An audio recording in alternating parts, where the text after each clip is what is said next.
കേരള സഭയിലെ നവീകരണ പ്രവർത്തനങ്ങളെ ത്വരിതപ്പെടുത്തുന്നതിൽ പ്രധാന പങ്കുവഹിച്ച സന്യാസ സഭയാണ് MSMI.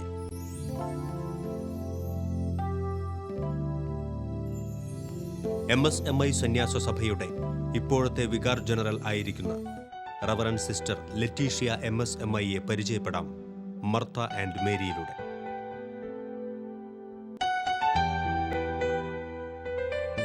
പാലാരൂപതയിൽപ്പെട്ട പാറേമാക്കൽ കുടുംബത്തിൽ വല്യാത്ത് അന്നമ്മ ദേവസ്യ ദമ്പതികളുടെ 6 മക്കളിൽ 4ാമത്തെ കുഞ്ഞായി ജനനം. പാലായിൽ നിന്നും കണ്ണൂരിലെ ചെമ്പേരിയിലേക്ക് കുടിയേറിയ കുടുംബത്തിന്റെ കുടിയേറ്റ കാലത്തെ നോവും വേവും അനുഭവിച്ചറിഞ്ഞ ബാല്യം. പിന്നീട് MSMI സന്യാസ സഭയുടെ ശൈശവദശയിലെ കഷ്ടതകളിൽ ഒപ്പമുണ്ടായിരുന്ന സഹോദരിമാർക്ക് കരുത്തു പകർന്ന യൗവനം എല്ലാം മദർ ലെറ്റീഷ്യ പങ്കുവയ്ക്കുന്നു.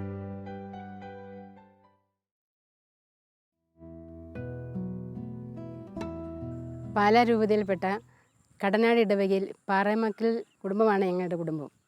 ഇതിൽ നെടുമ്പള്ളി ശാഖയിൽ വല്യാത്ത് ദേവസ്യ അന്നമ്മ ദമ്പതികളുടെ 6 മക്കളിൽ 4ാമത്തെ സന്താനമാണ് ഞാൻ.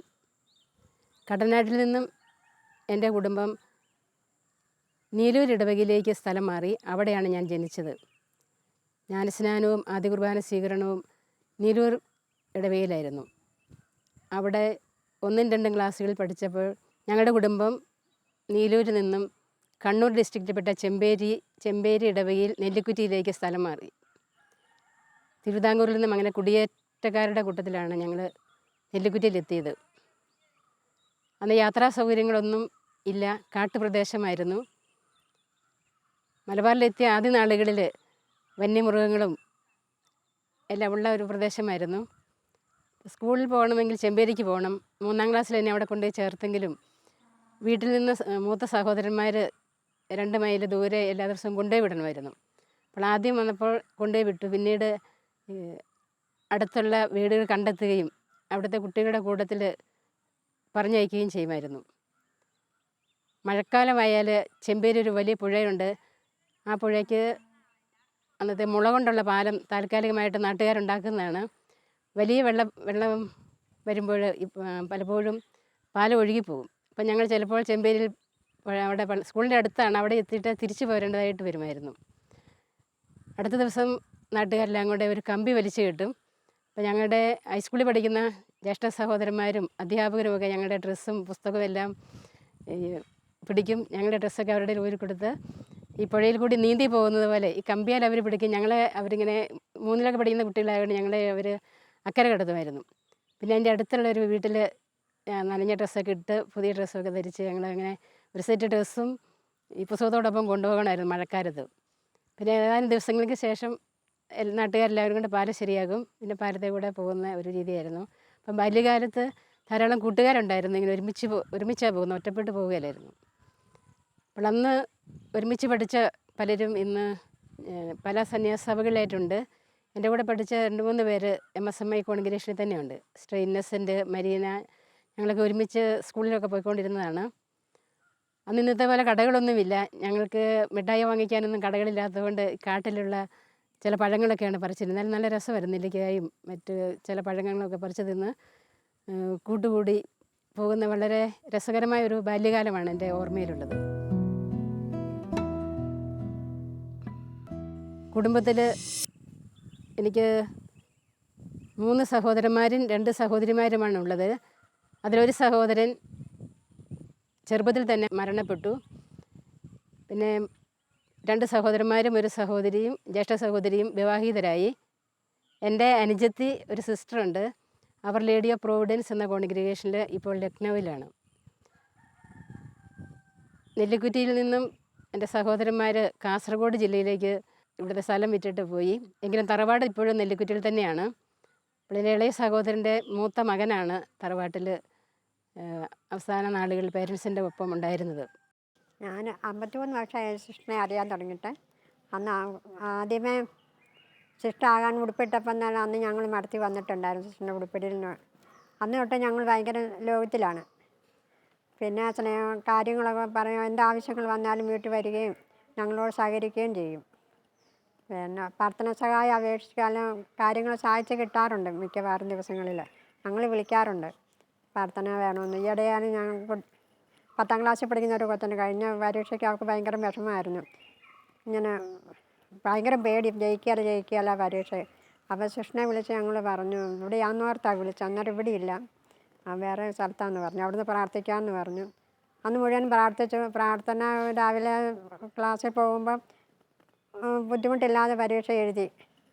അങ്ങനെ ഒരു അനുഭവം ഉണ്ട് ഞങ്ങൾക്ക്. പിന്നെ എന്ത് വീട്ടിൽ വന്നാലും ഞങ്ങൾ പ്രാർത്ഥന സഹായം പ്രാർത്ഥിച്ചിട്ടേ പോകുള്ളൂ. എന്ന് വന്നാലും പ്രാർത്ഥനയുണ്ടാവും. ഈ സിസ്റ്ററിൻ്റെ അനിയത്തി പിന്നെ സിസ്റ്ററിൻ്റെ പിന്നെ പെരുമാറ്റ രീതികൾ കണ്ടിട്ടാണല്ലോ അനിയത്തിയായി പിന്നെ മോള് മടത്തി ചേർന്നത്. ആ സിസ്റ്ററും ഇവരുമായിട്ട് എപ്പോഴും വീട്ടിൽ വരികയും പിന്നെ വലിയ സൗഹൃദമാണ്. പിന്നെ ഭർത്താവ് ഉള്ളപ്പോഴായാലും ഇവരെല്ലാം വീട്ടിൽ വന്ന് ഭയങ്കര കളിയും ചിരിയും പ്രാർത്ഥിക്കുകയും ഒക്കെ ചെയ്യുമായിരുന്നു. ഒരാളുടെ മാതൃക കണ്ടാണ് മറ്റുള്ളവരും പിന്നെ മടത്തി ചേരാനായാലും വേറെ എന്ത് കാര്യങ്ങൾക്കായാലും മുന്നോട്ട് നീങ്ങുന്നത്.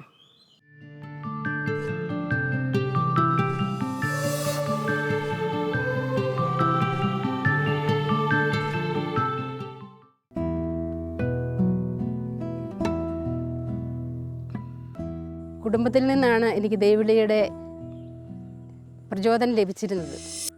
ഞാൻ ആദ്യമായിട്ട് ദൈവവിളിയെക്കുറിച്ച് ഓർക്കുന്നത്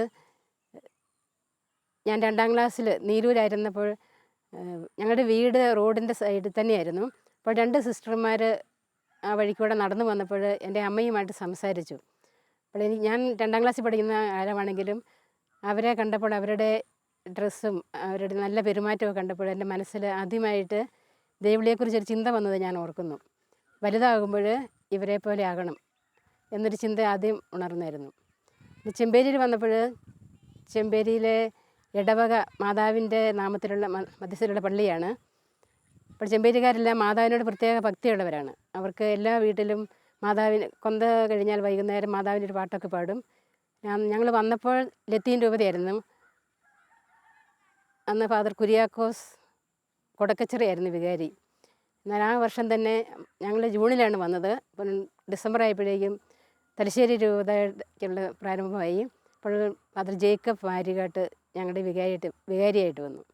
അച്ഛനും വലിയൊരു മരിയ ഭക്തനായിരുന്നു. അപ്പോൾ ഞങ്ങൾക്കവിടെ സോഡാലിറ്റി, മിഷൻ ലീഗ് തുടങ്ങിയ സംഘടനകളൊക്കെ തുടങ്ങി. ആ സംഘടനയിലെ പ്രവർത്തനങ്ങൾ വളരെയേറെ സഹായിച്ചിട്ടുണ്ട്. അപ്പോൾ കുഞ്ഞു മിഷണറി, പ്രേക്ഷിത കേരളം തുടങ്ങിയ മാസികളൊക്കെ സിസ്റ്റർമാർ, അവിടെ ക്ലാരമഠമുണ്ട്, അവർ ഞങ്ങൾക്ക് വായിക്കാനൊക്കെ തരുമായിരുന്നു. അപ്പോൾ ഇതിന് സിസ്റ്റർമാരുടെ നല്ല പെരുമാറ്റം കൂടുതലായിട്ട് പ്രചോദനം നൽകി. പിന്നെ വികാരിയച്ഛന് എപ്പോഴും ഒരു വിശുദ്ധയാകണം, അങ്ങനെ എല്ലാ ശനിയാഴ്ചയും ഈ മിഷൻ ലീഗിൻ്റെ പ്രാർത്ഥന കഴിയുമ്പോൾ അച്ഛനൊരു 5 മിനിറ്റൊക്കെ ഓരോ വിശുദ്ധരെക്കുറിച്ച് സംസാരിക്കുമായിരുന്നു. ഞങ്ങൾക്കൊരു ക്ലാസ് തരുമായിരുന്നു. അപ്പോഴൊക്കെ ഇങ്ങനെ വിശുദ്ധയാകാനൊരു പ്രചോദനം തോന്നിയിരുന്നു. പിന്നെ അച്ഛൻ എപ്പോഴും പറയുന്നവരായിരുന്നു എല്ലാവരും ഒരു വിശുദ്ധരാകണം, പുണ്യവതിയാകണം, ഈശോയുടെ പൊടിക്കുഞ്ഞായിട്ട് വളരണം. പിള്ളേരെയൊക്കെ വളരെ വാത്സല്യത്തോടെയാണ് വളർത്തിയിരുന്നത്. വീട്ടിലും മാതാവിനോട് നല്ല ഭക്തി ഉണ്ടായിരുന്നു. പിന്നെ എൻ്റെ അമ്മ 4ാം ക്ലാസ് വരെ പഠിച്ചിട്ടുണ്ടെങ്കിൽ അത് രാമപുരത്ത് കോൺവെൻറ്റ് സ്കൂളിലാണ് പഠിച്ചത്. അതുകൊണ്ട് സിസ്റ്റർമാരോട് വലിയ താല്പര്യമായിരുന്നു. അമ്മ പറയുമായിരുന്നു എനിക്ക് ഒരു സിസ്റ്റർ ആകണമെന്ന് ആഗ്രഹം ഉണ്ടായിരുന്നു, പക്ഷേ അന്ന് അപ്പൻ പറയുന്നതനുസരിക്കേണ്ടത് കൊണ്ട് സിസ്റ്ററാകാൻ പറ്റിയില്ല എന്ന്. അപ്പോൾ എനിക്ക് പലപ്പോഴും തോന്നിയിട്ടുണ്ട് അമ്മയ്ക്ക് ആകാൻ പറ്റാത്ത ഒരു ദുഃഖം കിടപ്പണം. അമ്മ എപ്പോഴും പറയും ഞാൻ എൻ്റെ മക്കളെ അതുകൊണ്ട് ആരെയും നിർബന്ധിക്കുകയില്ല, ഏത് ജീവിതാന്തസ് തിരഞ്ഞെടുക്കാൻ മക്കൾക്ക് താല്പര്യമാണോ അതിലേക്ക് ഞാൻ അയക്കും. പിന്നെ അമ്മയെ വിടാത്തതിൻ്റെ ദുഃഖമുണ്ട്, അതുകൊണ്ട് ആരെയും നിർബന്ധിച്ച് വിടുകയില്ല, ഇഷ്ടമുള്ള ജീവിതാന്തസ് തിരഞ്ഞെടുത്തോട്ടെ എന്ന് പറഞ്ഞ് അമ്മയുടെ വാക്കുകൾ എപ്പോഴും സിസ്റ്ററാകുന്നത് നല്ലതാണെന്നുള്ള വലിയ പ്രചോദനം. ഏറ്റവും കൂടുതൽ ആദ്യം എനിക്ക് ലഭിച്ചത് അമ്മയിൽ നിന്നാണ് സിസ്റ്ററാകുന്നതിനെ കുറിച്ചുള്ളൊരു ചിന്ത ഉണ്ടായത്. പിന്നെ വീട്ടിൽ അമ്മ രാവിലെ ഈ ചെമ്പേരിക്ക് പള്ളിയിൽ പോകുമായിരുന്നു. ഒരുപാട് പണിയൊക്കെ ഉണ്ട് അന്ന്. മലബാറിൽ കുടിയേറിയ കാലമായതുകൊണ്ട് വീട്ടിലെ പണിയും പറമ്പിലെ പണിയും എല്ലാം ചെയ്യാനുണ്ട്. എങ്കിലും നേരത്തെ ആയിട്ട് പണിയൊക്കെ ചെയ്തിട്ട് അമ്മ പള്ളിയിൽ പോകും. അപ്പോൾ മറ്റുള്ളവർക്ക് വേറെ മറ്റൊരു പണികളുണ്ട്, എൻ്റെ താഴെയുള്ള കുട്ടികളെ നോക്കണം ചേച്ചിക്ക്. അപ്പോൾ അമ്മ പള്ളിയിൽ പോകുമ്പോൾ എനിക്ക് 2 പൊതിച്ചോറൊക്കെ തന്ന് തന്നെ പള്ളിയിൽ കൊണ്ടുവന്ന് ഞാൻ ഓർക്കുന്നുണ്ട്. ഒരു ഇലപ്പൊതി രാവിലെ കുർബാന കഴിയുമ്പോൾ കാപ്പിക്ക് പകരം ഭക്ഷിക്കാനും പിന്നെ ഉച്ചയ്ക്കത്തേക്കൂടൊരു ചോറുമായിട്ട്. അപ്പോൾ ആദ്യം മുതൽ അവരുടെ ഭക്തി ജീവിതം എന്നെ സ്വാധീനിച്ചു. പിന്നെ വൈകുന്നേരത്തെ കുടുംബ പ്രാർത്ഥന വളരെ നല്ലൊരു അനുഭവമായിരുന്നു, ഒരു കൂട്ടായ്മയുടെ അനുഭവമായിരുന്നു. സഹോദരങ്ങളും എല്ലാം ഒരുമിച്ചുള്ള ആ നല്ല കാലത്തെ പറ്റി ഒത്തിരി കഷ്ടപ്പാടുണ്ടെങ്കിൽ അതൊരു കഷ്ടപ്പാടായിട്ട് അനുഭവപ്പെടാത്ത പോലെ ഒരു കുടുംബ ബന്ധം എന്നെ ഇപ്പോഴും നല്ലൊരു ഓർമ്മയായിട്ടുണ്ട്. പിന്നെ ഞങ്ങൾക്ക് വഴക്കൂടാനൊക്കെ കിട്ടുന്നൊരു സമയം ഞായറാഴ്ചയായിരുന്നു. അന്നാണ് മാതാവ് അപ്പച്ചനും അമ്മച്ചി, ഞാൻ എൻ്റെ അച്ഛനെ അപ്പച്ചനാണ് വിളിക്കുന്നത്. അപ്പോൾ അപ്പച്ചനും അമ്മച്ചിയൊക്കെ പള്ളിയിൽ പോകുമ്പോഴാണ് ഞങ്ങൾ വേദപാഠക്കാരൊക്കെ ഇരുന്ന് അങ്ങോട്ടും ഇങ്ങോട്ടുമൊക്കെ വഴക്കടിക്കാനും ഒക്കെ പറ്റുന്നത്. അല്ലെങ്കിൽ എൻ്റെ മൂത്തവർ 3 പേരുള്ളത് കൊണ്ട് അവരോടൊന്നും ഞാൻ ജയിക്കുകയല്ല ചെറുതായതുകൊണ്ട്. പിന്നെ ഒരു നേരെ താഴെയുള്ള കുട്ടി സുഖമില്ലാതെ, ചെറുപ്പം മുതലേ അവന് സുഖമില്ലാത്തതുകൊണ്ട് അവനോടും വഴക്കടിക്കാൻ പറ്റില്ല. പിന്നെ അതിൻ്റെ താഴെയുള്ള കുട്ടിയുള്ളൂ. അപ്പം പിന്നെ മൂത്തവരെ അനുസരിച്ച് ജീവിക്കേണ്ട ഒരു സാഹചര്യമായിരുന്നു അന്നുണ്ടായിരുന്നത്. പിന്നെ രക്ഷപ്പെടാനായിട്ട് കരഞ്ഞ് രക്ഷപ്പെടാനേ പറ്റുള്ളൂ, അല്ലാണ്ട് മല്ലിടാൻ പറ്റാത്തതുകൊണ്ട് പിന്നെ ഇതിലൊക്കെ ജയിക്കുന്നത് ഇങ്ങനെ കരഞ്ഞിട്ടൊക്കെ ആയിരുന്നു. നെല്ലിക്കുറ്റിയിൽ 1960 മുതൽ ഞായറാഴ്ചയിൽ ചെമ്പേരിയിൽ നിന്ന് അച്ഛൻ വന്ന് കുർബാന ചെല്ലുമായിരുന്നു. അപ്പച്ചൻ കൈക്കാരനായതുകൊണ്ടും ഞങ്ങളുടെ വീട് പള്ളിയിലേക്ക് ചെമ്പേരിക്ക് പോകുന്ന വഴിയുടെ അടുത്തായതുകൊണ്ടും അച്ഛൻ അവിടെ വന്ന് ഭക്ഷണത്തിനൊക്കെ വരുമായിരുന്നു. അപ്പോൾ അതുകൊണ്ട് അവരോടൊക്കെ നമുക്കൊരു വീട്ടിൽ പെരുമാറുന്നത് വളരെ സ്നേഹത്തോടെ ഇതായതുകൊണ്ട് ഒരു ആദരവ് തോന്നിയിട്ടുണ്ട്. പിന്നെ 1962 നെല്ലിക്കുറ്റി ഇടവകയായിട്ട് സ്ഥിരം അച്ഛൻ വന്നത്. അപ്പോൾ വന്നത് കൊളുത്തുവയിൽ ബഹുമാനപ്പെട്ട സേജ വർഗീച്ചൻ്റെ അസിസ്റ്റൻ്റായിരുന്ന റവറൻ ഫാദർ മാത്യു മുള്ളമ്മടയാണ് ഞങ്ങളുടെ ആദ്യത്തെ വികാരി. അച്ഛൻ 1962 മെയ് മാസത്തിൽ നെല്ലിക്കുറ്റി വികാരിയായിട്ട് വന്നു. 1962 ഞാൻ SLC പരീക്ഷ എഴുതുന്നത്. അപ്പോൾ ആ വർഷം കോൺവെൻറ്റിൽ പോകാനായിട്ട് ഉള്ള ആഗ്രഹം പറഞ്ഞപ്പോൾ അച്ഛനും ദൈവവിളി വളരെ അധികം പ്രോത്സാഹിപ്പിക്കുന്നയാളാണ്, മരിയ ഭക്തനുമാണ്. അച്ഛൻ ഒത്തിരി ജപമാല ചൊല്ലിക്കുമായിരുന്നു. ഞങ്ങൾക്കൊക്കെ വീടുകളിലേക്ക് കൊന്ത കെട്ടാനായിട്ടൊക്കെ അച്ഛനെ കുടിലും കൊന്തയൊക്കെ തന്നു വിടുമായിരുന്നു. അങ്ങനെ അച്ഛൻ്റെ വലിയൊരു പ്രചോദനം MSMയിലേക്ക് വരാനായിട്ട് കാരണമായത് ബഹുമാനപ്പെട്ട മുള്ളമടക്കൽ അച്ഛനാണ് കുളത്തുവയിലെ കോൺവെൻറ്റിനെ കുറിച്ച് പരിചയപ്പെടുത്തിയത്. ലറ്റീഷ്യ മദറിനെ ഞാൻ വിശേഷിപ്പിക്കുവാൻ ആഗ്രഹിക്കുന്നത് സമാനതകളില്ലാത്ത ഒരു വ്യക്തിത്വത്തിനുടമ എന്ന നിലയിലാണ്.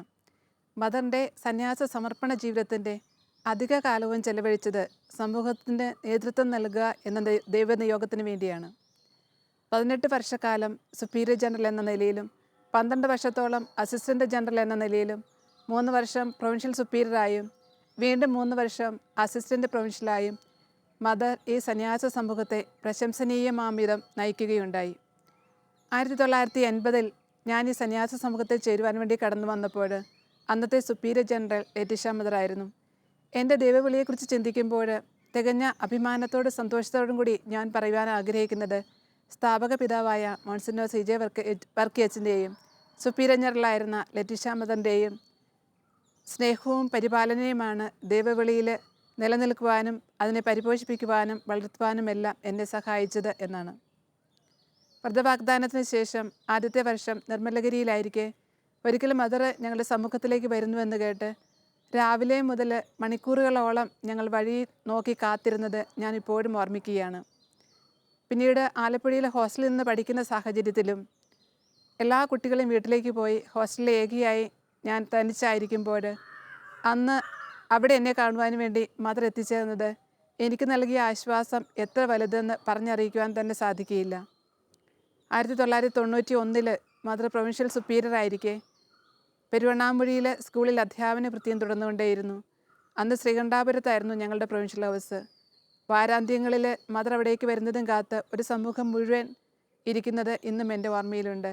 ഓരോ വ്യക്തിയുടെയും സമൂഹത്തിൻ്റെയും ഒക്കെ ജീവിതത്തിൽ മദറിനുണ്ടായിരുന്ന സ്ഥാനം എത്ര വലുതാണെന്ന് ഇതൊക്കെ വ്യക്തമാക്കി തരുന്നതാണ്. ഇത്രയേറെ സമൂഹാംഗങ്ങളുടെ ഹൃദയങ്ങളിൽ സ്ഥാനം പിടിച്ച മറ്റൊരു വ്യക്തിയുണ്ട് എന്നെനിക്ക് തോന്നുന്നില്ല. സന്യാസ സമൂഹത്തിൻ്റെയും സ്ഥാപക പിതാവിൻ്റെയും മനസ്സറിഞ്ഞ, അടുത്തറിഞ്ഞ, ആധികാരികമായി പറയുവാനും എഴുതുവാനുമൊക്കെ സാധിക്കുന്ന ഏക വ്യക്തി ലറ്റീഷ്യ മദറാണ് എന്നാണ് എനിക്ക് തോന്നുന്നത്.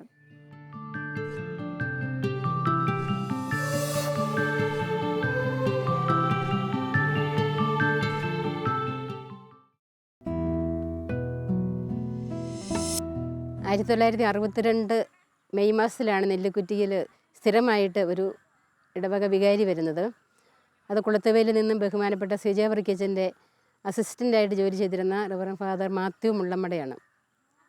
അച്ഛനാണ് MSMI കോൺഗ്രിഗേഷനിലേക്ക് എന്നെ പ്രൊമോട്ട് ചെയ്തത്.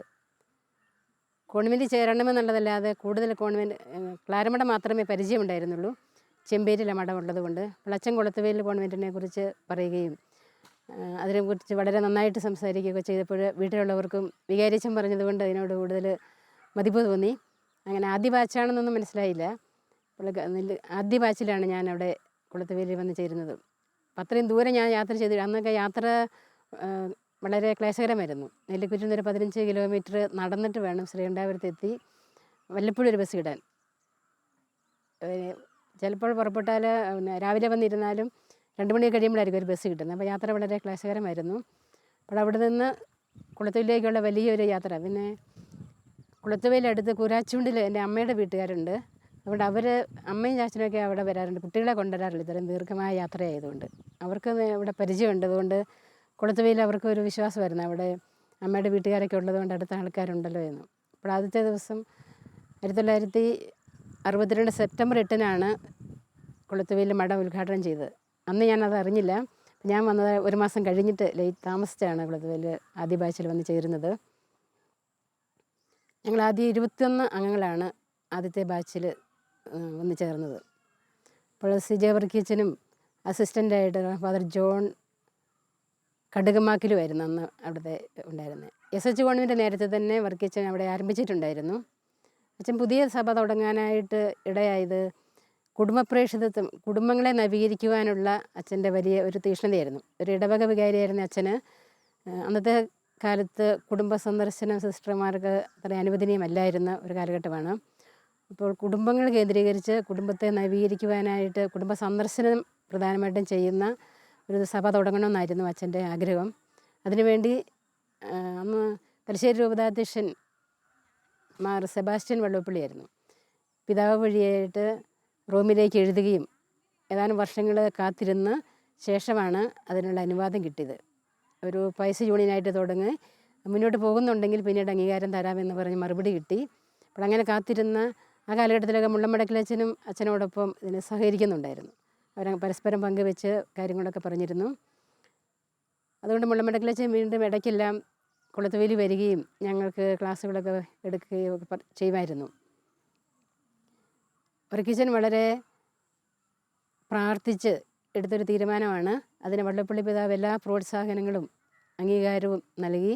പിതാവ് തന്നെ റോമിലേക്ക് എഴുതി 1-2 വർഷം കാത്തിരുന്നെങ്കിലും അനുവാദമൊക്കെ കിട്ടി.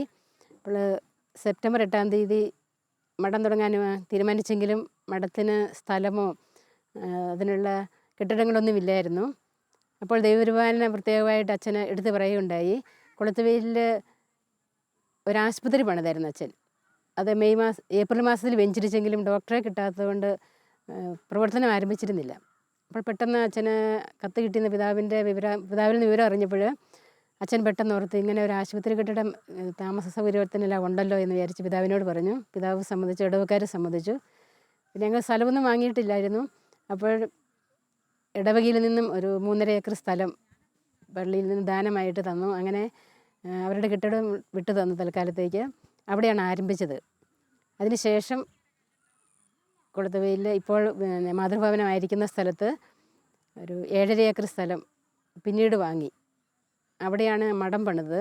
അപ്പോൾ അത് അവിടുത്തെ ഗ്രൗണ്ട് ഫ്ലോർ പണിത് കഴിഞ്ഞപ്പോൾ ആശുപത്രി കെട്ടിടം ഇടവയ്ക്ക് തന്നെ തിരിച്ചു കൊടുത്ത് ഞങ്ങളുടെ താമസം പുതിയ സ്ഥലത്തേക്ക് മാറ്റി. അന്നൊക്കെ ഒത്തിരിയേറെ സാമ്പത്തിക ബുദ്ധിമുട്ടുകളുണ്ടായിരുന്നു. കാരണം വലിയ വരുമാനമൊന്നുമില്ല. ആദ്യത്തെ ബാച്ചുകാർ തുടങ്ങിയപ്പോൾ വലിയ പ്രശ്നമൊന്നുമില്ലായിരുന്നു. പിന്നെ ഓരോ വർഷവും കുട്ടികൾ കൂടുതൽ വരാൻ തുടങ്ങി. അപ്പോൾ അതിൻ്റെ ചിലവ് നിർവഹിക്കുവാനായിട്ട് വളരെയേറെ ക്ലേശിച്ചായിരുന്നു. അപ്പം ഞങ്ങൾക്ക് ആദ്യം പരിശീലനം നൽകിയത് ആ ഇടവകയിൽ തന്നെയുള്ള തിരുഹൃദയ മഠത്തിലെ റെവറൻഡ് സിസ്റ്റർ ട്രിസ മാർട്ടിനും റെവറൻഡ് സിസ്റ്റർ ജോർജ് മെരിയായുമായിരുന്നു ഞങ്ങൾക്ക് ആദ്യത്തെ 3 മാസം ആസ്പിറൻസി കാലത്ത് പരിശീലനം നൽകിയത്. കാരണം അച്ഛൻ പല സ്ഥലത്തും പിന്നെ ഫോർമേഷൻ തരാൻ വേണ്ടി ആൾക്കാരെ അന്വേഷിച്ച് Dharmagiri medical sisters of saint ജോസഫിൽ നിന്നും മദർ ട്രീസായെ തരാമെന്ന് പറഞ്ഞു. പക്ഷേ അത് 63 ജനുവരിയിലാണ് ആളെ തരാൻ പറ്റുള്ളൂ എന്ന് അവരുടെ അധികാരികൾ പറഞ്ഞു. അപ്പോൾ തൽക്കാലത്തേക്ക് അച്ഛൻ തന്നെ സ്വന്തം പോലെ കരുതി പാലായിൽ നിന്ന് അവരെ കൊണ്ടുവന്ന് പിതാവിൻ്റെ അനുവാദത്തോടെ ആരംഭിച്ച മഠമായതുകൊണ്ട് അവിടെ നിന്ന് 2 പേരെ കുളത്തുവേലി ഇടവയിലെ മഠത്തിലും തന്നെ SHലെ 2 സിസ്റ്റേഴ്സാണ് ആദ്യത്തെ ബാച്ചുകാർക്ക് 3 മാസത്തെ പരിശീലനം നൽകിയത്. അത് കഴിഞ്ഞ് ജനുവരി 6-ാം തീയതി ആയപ്പോഴേക്കും ധർമ്മഗിരിക്കാർ വന്നപ്പോൾ അവരവരുടെ മഠത്തിലേക്ക് തിരിച്ചുപോയി. പിന്നീടുള്ള 6 മാസത്തെ ഞങ്ങളുടെ പോസ്റ്റേഴ്സി കാലവും 1 വർഷത്തെ നോഷേറ്റ് കാലവും മദർ ട്രീസ MSc ആണ് ഞങ്ങൾക്ക് പരിശീലനം നൽകിയത്. മദറിനോടൊപ്പം സഹായിക്കുവാനായിട്ട് സിസ്റ്റർ ആലീസ് എന്ന സിസ്റ്റർ വന്നിരുന്നു. കൂടാതെ ഇവിടെ ഹോസ്പിറ്റലിൽ വർക്ക് ചെയ്യുവാനായിട്ട് സിസ്റ്റർ ഹിൽഡ, സിസ്റ്റർ ഫിലോമിന എന്നിങ്ങനെ മദറിന് സഹായിയായിട്ട് ധർമ്മഗിരിയിൽ നിന്ന് സിസ്റ്റേഴ്സിന് അയച്ചിരുന്നു. 1969 മെയ് 29 ആദ്യ ബാച്ചുകാർ നിത്യവ്രതം ചെയ്തത്. അതുവരെയുള്ള കാലഘട്ടത്തിൽ മദറാണ് പരിശീലനം നൽകിയത്. അതുവരെയുള്ള 4-5 ബാച്ചുകാർക്കും മദർ തന്നെ നോഷിറ്റ് നൽകുകയുണ്ടായി. മദർ പോയതിന് ശേഷം ആണ് നോഷിറ്റ് MSMIക്കാർ തന്നെ അവരുടെ ഉത്തരവാദിത്തം ചെയ്യാൻ തുടങ്ങിയത്. ബഹുമാനപ്പെട്ട വർക്കീച്ചനും മദറുമാണ് പ്രധാനമായിട്ട് ഞങ്ങൾക്ക് ക്ലാസ് നൽകിയിരുന്നത്. കൂടാതെ ഇടവയിലെ കൊച്ചച്ചന്മാരുടെ ക്ലാസ് ഉണ്ടായിരുന്നു. പിന്നെ മറ്റ് വൈദികരിൽ നിന്നും വൈദികരുടെ ക്ലാസ്സൊക്കെ ഞങ്ങൾ ചെയ്തു തന്നിരുന്നു. ആദ്യകാലം വളരെ സന്തോഷകരമായ ഒരു അനുഭവമായിട്ട് തോന്നുന്നുണ്ട്. ഒരുപാട് ട്രെയിനിങ് ക്ലാസ്സുകളൊന്നുമില്ല, കാരണം ഒരുപാട് പണികളൊക്കെ ഉണ്ടായിരുന്നു. അപ്പം വിദ്യാലയത്തിൻ്റെ പണിയൊക്കെ ആരംഭിച്ചപ്പോൾ സാമ്പത്തികമായിട്ടൊക്കെ ബുദ്ധിമുട്ടുള്ളതുകൊണ്ട് എല്ലാ സിസ്റ്റേഴ്സും ഫോർമേഷനിലെ കുട്ടികളും എല്ലാം ഒരുമിച്ച് കല്ല് ചുമക്കാനും മണലിരിക്കാനും അതുപോലെ ഈ മേസ്ത്രിമാർ സിമെൻറ്റൊക്കെ കുട്ടി തന്നാൽ അത് ഇങ്ങനെ ചാന്ത കൊണ്ട് എത്തിച്ചു കൊടുക്കുക, അങ്ങനെ പറ്റുന്ന പണികളൊക്കെ എല്ലാവരും കൂടെ സഹകരിച്ച് ചെയ്യുന്നൊരു കാലഘട്ടമായിരുന്നു. അപ്പോൾ പിന്നെ എല്ലാവരും ഭവന സന്ദർശനം പോകുമായിരുന്നു. 1965 ഞങ്ങളെ 3 പേരെ വർക്കിച്ചൻ ബാംഗ്ലൂർ TCH ട്രെയിനിങ്ങിന് വേണ്ടി കൊണ്ടുപോയിട്ടു. പിന്നെ കുറച്ച് കഴിഞ്ഞ് ഒരാളെ കിടങ്ങി 4 പേര് അവിടെ ട്രെയിനിങ്ങിന് പോയി. അപ്പോൾ ഒരു വർഷത്തെ ട്രെയിനിങ് കഴിഞ്ഞ് തിരിച്ചെത്തി 66 ജൂണിൽ തന്നെ ഞാൻ സ്കൂളിൽ അപ്പോയിൻ്റ് ചെയ്തു. കുളത്തുവയിൽ ചെക്കട്ടവാറ 2 മാസം പഠിപ്പിച്ചു. അത് കഴിഞ്ഞ് കുളത്തുവയിൽ UP സെക്ഷനിലാണ് ഞാൻ പഠിപ്പിച്ചുകൊണ്ടിരുന്നത്. ഞങ്ങളുടെ വെസ്റ്റിഷൻ 1964 ജൂലൈ 16 വെസ്റ്റിഷൻ കഴിഞ്ഞ് അന്ന് തന്നെ സുപ്പീരിയർ മദർ ജനറലിനെയും എൻ്റെ ടീമിനെയും തിരഞ്ഞെടുത്തു. അപ്പോൾ ആദ്യത്തെ ജനറാളമ്മ മദർ മാർഗരറ്റ് മേരി ആയിരുന്നു. അപ്പോൾ മദറിൻ്റെ ടീമിൽ 4 കൗൺസിലേഴ്സ് ഒരാളായിട്ട് ഞാനും തിരഞ്ഞെടുക്കപ്പെട്ടു. മദറിനോടൊപ്പം അങ്ങനെ 12 വർഷം കൗൺസിലറായിട്ട് അഡ്മിനിസ്ട്രേഷനിൽ വർക്ക് ചെയ്യുകയുണ്ടായി.